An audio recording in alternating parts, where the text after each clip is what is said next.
नैहरा से डोलिया ससुरवा चलले हो, लागे गईले बत्तीसो कहर। बैठी गईली बेटी दुलारई तिमिनु हो, छतिया फटी फटी जास। बैठी गईली बेटी दुलारई तिमिनु हो, छतिया फटी फटी जास। जब डोलिया भइले घर बाहर हो, आंगन सुन भइलिया।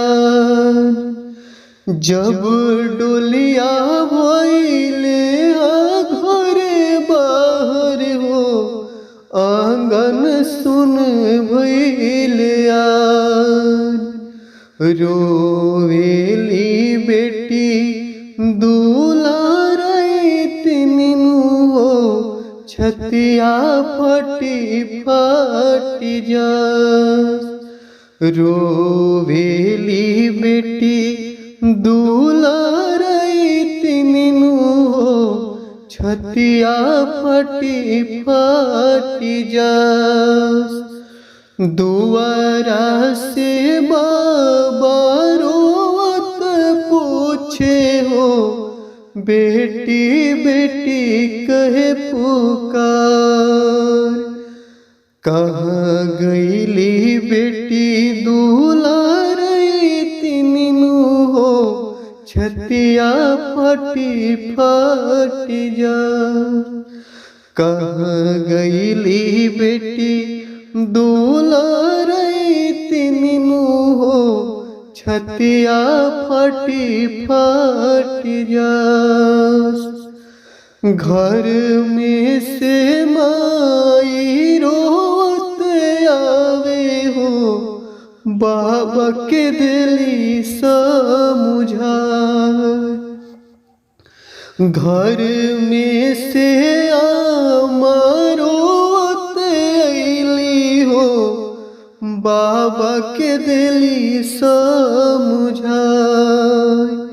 इजराउर बेटी ससुरवा गईली हो, गईली लक्ष्मी हमार। गईली लक्ष्मी हमार।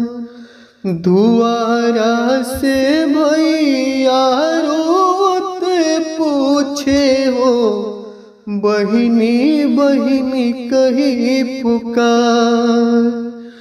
दुआरा से बबुआ रोत अइले हो, दीदी दीदी कही पुकार।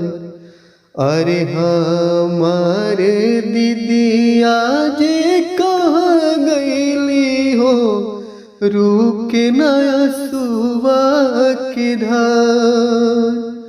घर में से भाभी हंसत अइली हो, भैया के दिली समझाए।